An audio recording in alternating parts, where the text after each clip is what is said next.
Dieu de tous les jours, une émission de Marc Thomas. Bonjour chers amis auditrices et auditeurs. Nous sommes dans les 10 jours entre l'Ascension et la Pentecôte et j'ai appelé cette émission « D'absence en attente active ». Avec l'Ascension, voici en effet le temps de l'absence. Les apôtres viennent de vivre avec Jésus des événements qui transforment une vie, des mois d'intimité avec lui. Et voilà, il se sépara d'eux, comme un père ou une mère lâche la main de leur enfant, comme des amoureux quittent les bras du bien-aimé, comme un mourant s'en va en quittant les siens. Comme nous les apôtres, séparés, existants, mais seuls et démunis. Et ils entendent « Pourquoi restez-vous là à regarder le ciel ?» Combien de fois faisons-nous cette expérience lorsque vient la séparation dans nos vies d'hommes et de femmes, nous laissant les yeux dans le vague, sans voix, tétanisés, hébétés. Pour les apôtres comme pour nous, il va s'agir de consentir à l'absence. Bien sûr, ceux et celles dont nous sommes séparés demeurent dans nos pensées, dans notre mémoire. Ils nous restent présents, mais d'une présence qui se fait manque et souffrance, car il nous manque vraiment. Nous ressentons parfois une sorte de présence de celles et ceux qui nous ont quittés, mais nous ne pouvons plus ni les voir, ni les entendre, ni les toucher. Comme nous, les apôtres croient en la parole de Jésus qui dit « Je suis avec vous tous les jours jusqu'à la fin du monde ». Mais à Emmaüs, dès qu'ils le reconnaissent, Jésus leur échappe. Nous croyons que Jésus est là aujourd'hui, mais nous ne le voyons pas en direct. Et quand nous croyons le tenir, il nous échappe. Jamais nous ne le saisissons. Seule la foi nous fait lire sa présence dans de pauvres signes. Les assemblées chrétiennes, le pain et le vin partagés, le visage du plus petit. Des signes qui nous renvoient à lui, mais lui, nous ne l'avons pas vu. Le temps de l'ascension nous invite à consentir à l'absence. Jésus dit à ses apôtres, Évangile de Jean, chapitre 14, versets 18-20, « Je ne vous laisserai pas orphelins, je reviens vers vous. D'ici peu de temps, le monde ne me verra plus, mais vous, vous me verrez vivant, et vous vivrez aussi. En ce jour-là, vous reconnaîtrez que je suis en mon Père, que vous êtes en moi et moi en vous. » N'est-ce pas un peu cette même expérience que font des personnes endeuillées? Après le bouleversement de la mort, après le temps du deuil et de l'absence douloureuse, vient le temps de continuer à vivre. Et dans cette nouvelle étape, nous ressentons souvent que notre défunt est là au plus profond de nous, que l'amour a survécu à la mort et nous redonne l'énergie d'avancer. Les apôtres, confrontés à la séparation et à la solitude, entendent ce que nous entendons nous aussi. Se séparer n'est pas abandonner.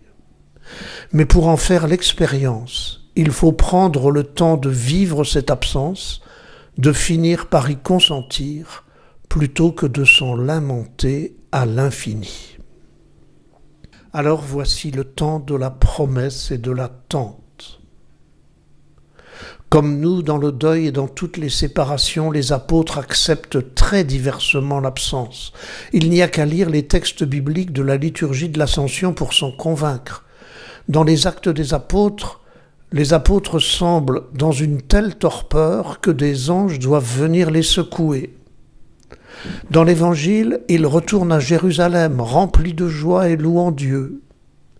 Comme nous, probablement, dans les temps de l'attente, les voici qui passent de la torpeur à la joie, de l'angoisse à l'espoir. Nous célébrons l'Ascension parce que nous vivons ce temps de la promesse et de l'attente, dans cet entre-deux qui sépare l'Ascension de la fin du monde. Nous faisons nous aussi cette même expérience de l'entre-deux, lorsque nous devons consentir à l'absence d'un être aimé, tout en espérant son retour et les retrouvailles. Je pense à ces familles dont un enfant a disparu, à ces parents qui vivent le choc de la rupture avec un de leurs enfants qui ne les contacte plus. Je pense à ces amoureux séparés par la guerre et parfois par la mort. Je pense à toutes ces personnes en deuil qui espèrent des retrouvailles après leur mort. De même, les apôtres, dans la torpeur depuis le départ de Jésus au jour de l'Ascension, voici qu'un ange vient les secouer. « Galiléens, pourquoi restez-vous là à regarder le ciel ?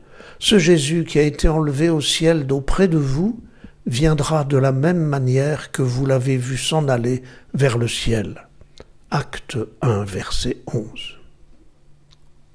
Dans nos vies aussi, parfois, des anges viennent nous secouer, des proches, tel ou tel ami qui nous soutient dans l'épreuve et qui parfois nous invite à regarder plus loin que la blessure et à croire en un nouveau départ. Nous sommes dans cet entre-deux, entre le temps de ce qui était avant et qui n'est plus, c'était le bon temps, disons-nous parfois, et le temps nouveau qui n'est pas encore. De même, les apôtres à l'Ascension, entre le temps du compagnonnage avec Jésus sur les routes de Galilée et le temps de la mission sur les routes du monde qui n'est pas encore. C'est le temps de l'attente et ça va être le temps de l'esprit. Tendu vers ce qui vient, sommes-nous crispés ou disponibles ? Voici donc le temps de la route et de l'envoi. Les apôtres ne sont pas restés là à regarder le ciel. Ils auraient pu se disperser dans la déception. Mais refusant cette étape, ils vont devenir témoins. Toute séparation est un appel à vivre et à grandir. Quitter le ventre maternel pour devenir humain. Quitter son père et sa mère pour devenir autonome et aimant. Quitter ses illusions pour s'enraciner dans la vie. Quitter nos prisons ou nos cocons pour prendre le large. Quitter pour devenir. Quitter pour vivre. Les apôtres ne sont pas restés là à regarder le ciel. S'ils sont repartis s'enfermer à Jérusalem, l'Esprit est venu bien vite les déloger. L'Esprit Saint viendra sur vous, poursuit les Actes des Apôtres, chapitre 1, verset 8. L'Esprit Saint viendra sur vous, alors vous serez mes témoins à Jérusalem, dans toute la Judée et la Samarie, et jusqu'aux extrémités du monde. Marie-Madeleine, qui avait été la première à voir le ressuscité, n'avait pas pu davantage retenir Jésus pour elle. Matthieu 28, 7, « Va dire à mes disciples que je les précède en Galilée. » Les disciples d'Emmaüs ne sont pas restés à contempler les restes du repas où ils l'avaient reconnu. Ils sont sortis à nouveau pour se mettre en route. Et voici que même la nuit ne leur faisait plus peur, et que leur désespoir s'était changé en feu brûlant. Depuis la résurrection et l'ascension, Jésus-Christ est toujours celui qui échappe dès qu'on le reconnaît, celui qui devance, celui qui a une longueur d'avance et qui nous met en marche pour aller à sa rencontre.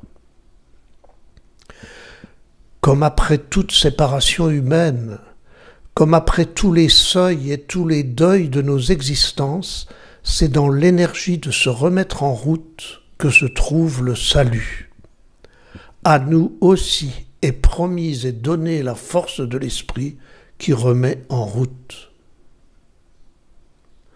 J'ai parfois l'impression que certains chrétiens cherchent par tous les moyens à retenir Jésus, à garder sa présence, à privilégier quasi uniquement la rencontre de Dieu dans l'intimité de la prière, de la présence réelle adorée, de la louange mystique d'un cœur à cœur avec Dieu, des images pieuses d'un Jésus tellement glorieux qu'il n'a plus rien d'humain.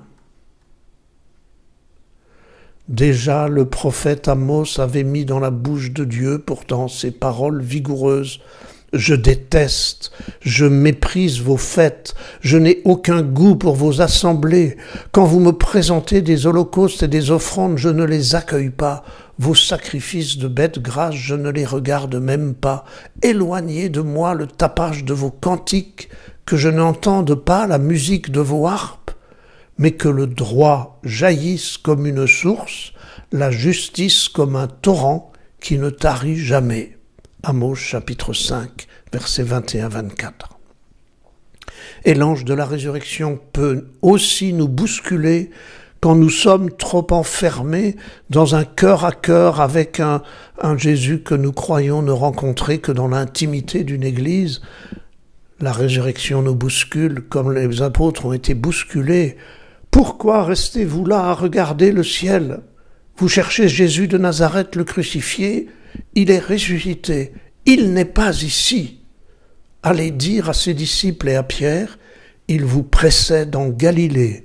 Et vous savez que dans l'Évangile, la Galilée, c'est le carrefour des nations, c'est le cœur du monde.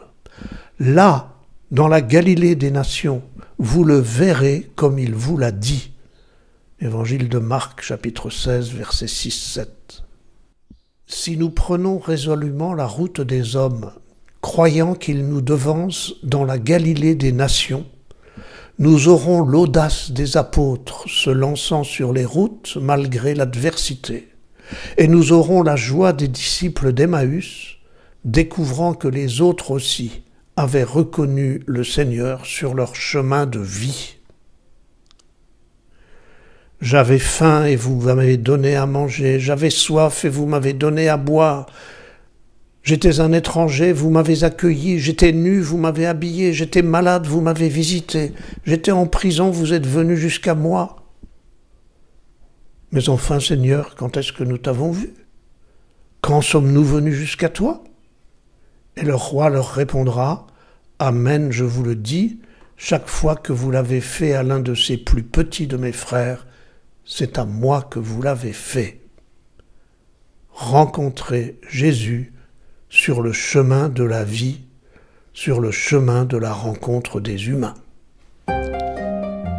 Bonne semaine. À la semaine prochaine pour fêter la Pentecôte.